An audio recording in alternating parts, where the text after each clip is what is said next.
Turn the lights back on. Wow. Retro Electro Tech. When real audio ruled the world. Greetings once again, ladies and gentlemen. This is Retro Ernest of Retro Electro Tech. And on the bench I have this Panasonic SE 2600. Of course it's a AM FM stereo receiver combo unit. It's got the turntable up here. So the customer just wants me to go through this and just function test everything, make sure that things are working as they should. If not, he's willing to go into this a little bit and do some minor to moderate repairs because he likes this stereo. But other than that, I will not be performing a full bore restoration, anything at that level on this unit. So let's just see if everything is working, and again, if it needs some minor to maybe moderate repairs, then he'll probably be willing to do that. Otherwise, let's go ahead and get to it. I have this unit plugged into the dim bulb tester up there, okay? So I will be powering it up safely like I do with all of this equipment. And otherwise, let's see what there is to see. Let me go ahead and make sure the volume's down. All of the tone controls are flat. We're set over here to FM stereo. Our AFC is off. Source/tape is where it needs to be.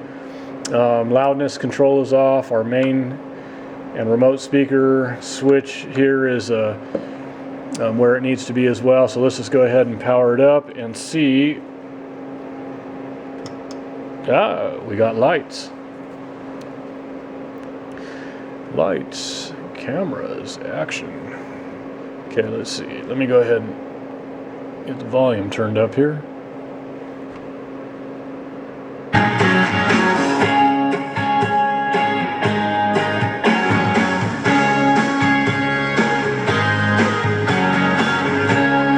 Yeehaw! There we go. All right. Pretty good. Let's see. Yeah, it's pretty sensitive. It's pulling it in good. Let me see if I can pull in anything else on the FM band here.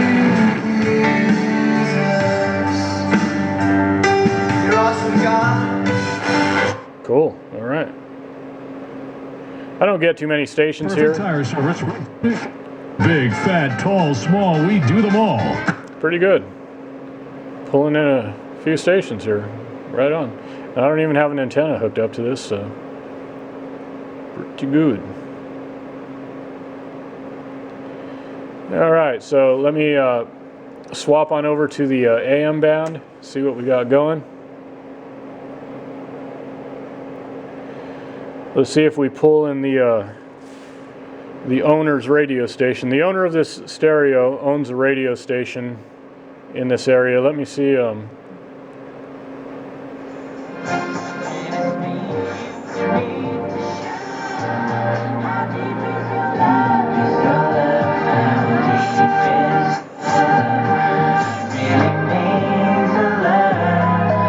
Yeah, and there's his radio station. Cool. All right. Well, that being said, now let's go ahead and move on. And I like what I see so far. The tuner has sensitivity. It's working. So let's go ahead and try out the turntable and see what we got going there. Oh, before I move on, let me tune off station here and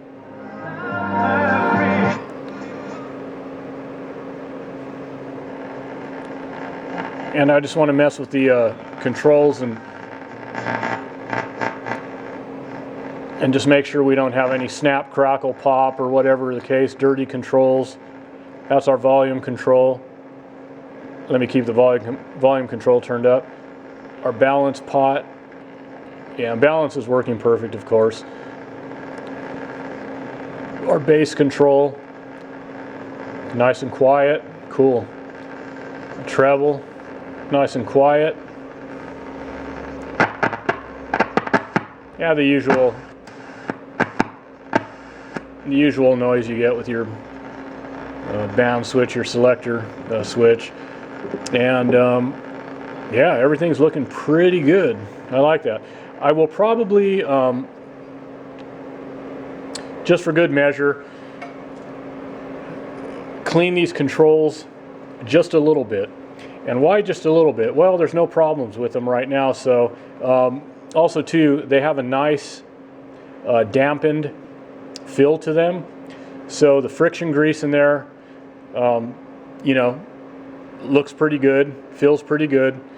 So I don't want to over flush these pots, and I'm going to use a contact cleaner that has some good lubricant in it. Again, just to freshen up the tracks on these controls, and of course, you know, freshen up the switches a little bit, but not to the point of flushing everything, you know, any existing damping grease or anything out of these controls. So I'm just doing that as a preventative measure. But otherwise, as you can see, these pots are actually looking pretty good. So again, let's go ahead and go into the function testing of the turntable. Okay, so here we are. Looks like we have just a run-of-the-mill BSR turntable here. Yeah, that's what it looks like. So anyways, let me go ahead and see what I can do here. I have the 33 is selected, we're good. I have it switched over to phono. I've got the volume up here a bit. Let's go ahead and give this a whirl. I think. You know, this thing, this jammed up. Yeah, this is jammed up big time. Yep. Is there something I don't know about? Do they have a child lock on this or something? They're not letting me in. Boy, that thing is jammed up good. This stop-start auto switch here, this lever. Yeah, something's seized up, bound up, maybe even bent in there. So, okay, let me see here. Okay, since I can't start the platter spinning in the normal fashion because this is seized up, jammed up, or whatever the case, I have the tone arm queued up. I have a piece of test vinyl on it. I'm going to rotate the platter with my finger very carefully. Don't get all freaked out. Everything's going to be okay. It's not going to hurt anything. And I promise I'm not going to go all crazy and start turning into the scratch master and getting all wild. So anyways, let me go ahead and I just want to see if our preamp is doing, phono preamp is doing what it should be doing. Cartridge is looking good, sounding good. So let me just go ahead and give her a spin real quick and get it up to speed, just good enough. Again, it's not going to hurt anything, you know. Okay, and let me drop this down.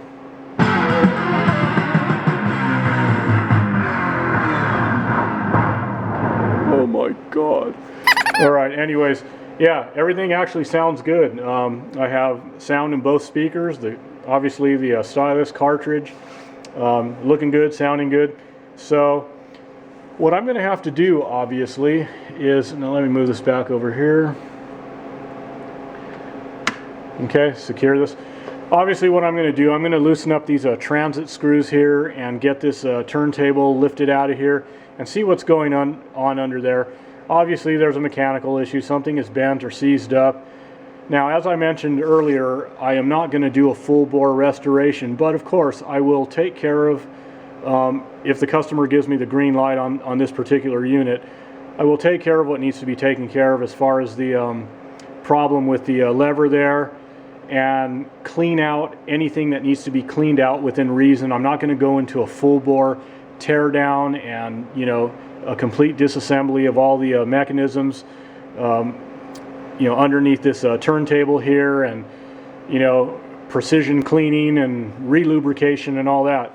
So, but I will, at the very least, probably lubricate what I have access to without performing a complete tear down disassembly.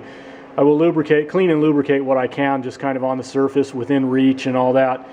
And again, just kind of freshen things up the best that I can. And go from there. I think once I resolve that, again, clean the controls a bit, just give, you know, more so just kind of freshen them up a little bit. then I think this thing will be good to go. If the customer wants any more than that down the road, not a problem. Like I said, he's he's a local guy in my area, so he could bring it back if he wants to put that kind of money into it.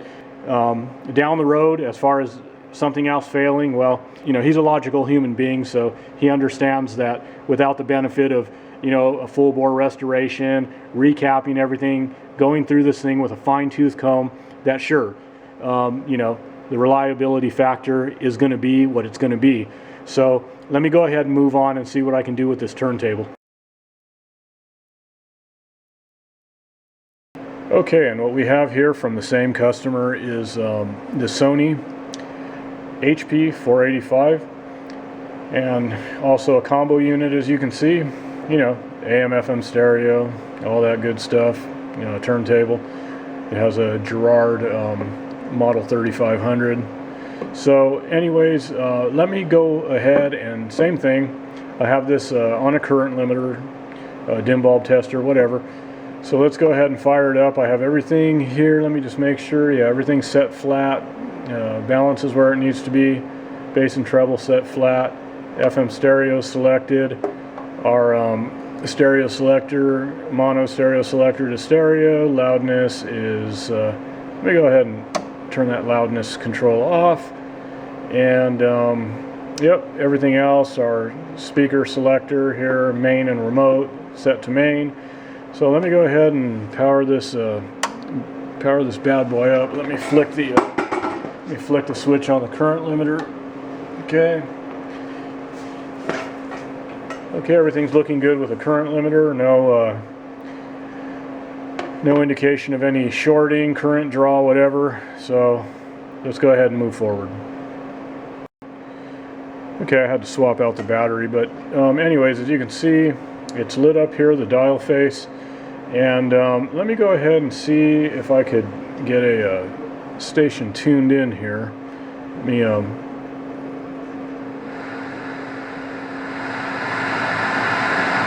okay, let me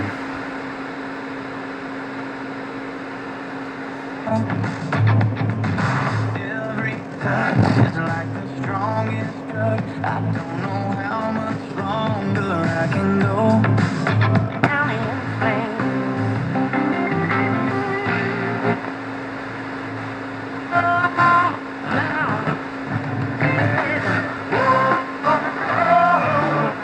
pretty good.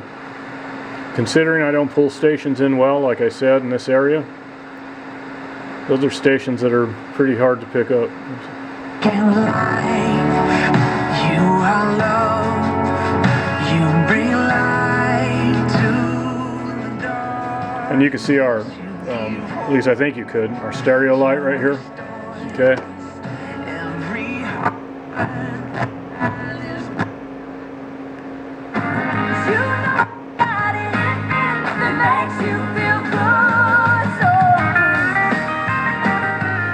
Okay, and I can't camp out on any radio station too long again. So let's see here. Let me real quick. Let me tune off. Let me tune off the station to Staticville over here, White Noiseville, and let's just see how our controls. Okay, that's our balance control. Okay. That's good. These controls are a little bit stiff. I can tell that the friction grease, damping grease in the pots are starting to get a bit degraded as far as just more viscous. And but the good thing is, pretty quiet. This is our bass control here. No snap, crackle, or pop going on. That's good. There's our treble control. It's quiet. That's good. Of course, our volume pot. No snap, crackle, or pop either. Selector switch is pretty quiet. Okay, cool. Like I said, same thing with the last stereo. I will freshen up the pots and the switches. A little bit of a contact cleaner with a lubricant in it. Again, I don't want to over flush these because, again, they are quiet, and I don't want to flush them to the point where they get real loose. If I had to do that, I would, and I would, replace the lubricant and so forth. But again, these are damped nicely, so a little bit. Like I said, a little bit stiffer than, they probably were originally before the friction grease started to kind of become a little more viscous, but still definitely manageable, not a big deal. So I'm not going to mess with those too much other than freshen them up with just a light spray of contact cleaner, work them a little bit, and I'm going to use a contact cleaner with lubricant, as I said, but I don't want to over flush them and flush out all that factory friction grease wholesome goodness. Okay, so let's go ahead and swap on over to AM once again, and I will tune it to the radio station of the that the customer owns. As I said earlier, the customer that owns these last two stereos here owns this radio station.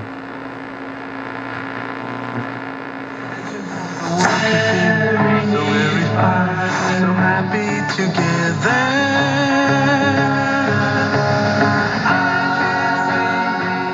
And it tunes in AM, no problem. So there's no issues with reception, sensitivity. It's pulling things in fine. Now let's go ahead and check the turntable and see what's going on with that. Okay, so let's go ahead and fire it up.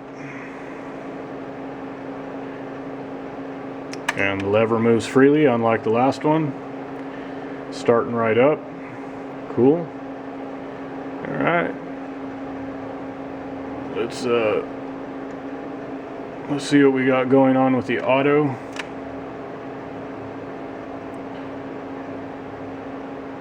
And it's not doing anything, so try that again.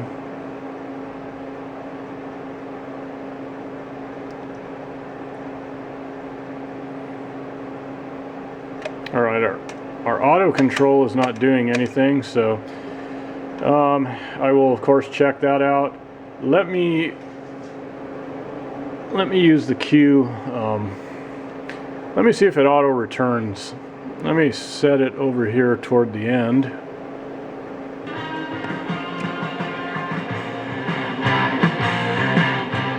And also, I only have the right speaker, so I don't know if that's a cartridge issue or something else. Let me see.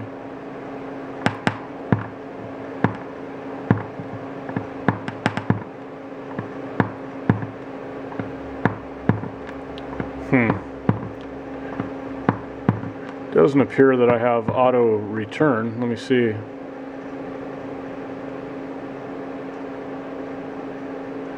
Okay, so there's something wrong with the auto function on this turntable, for starters, and it looks like there's a channel issue here. Again, let me just mess around with the oops.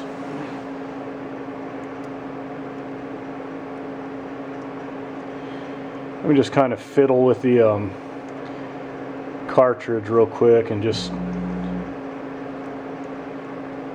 see if there's a bad connection here.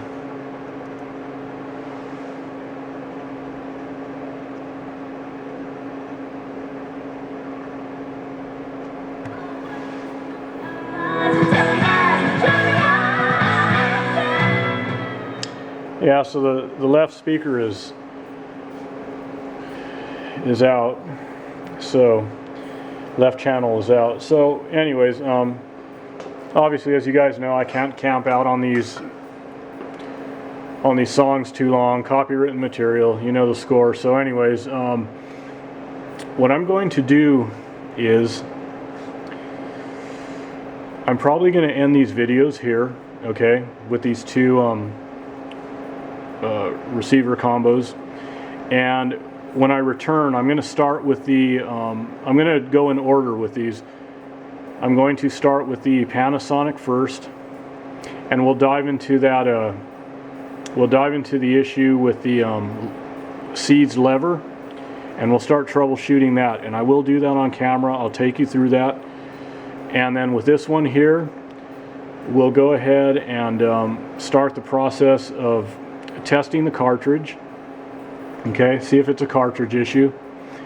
And from there, depending on what we find, we'll check the conductor continuity, connectivity through the tone arm on down to the board, and see what we got going on. And if we have to get into the phono preamp, if it's something that deep, then we'll do that.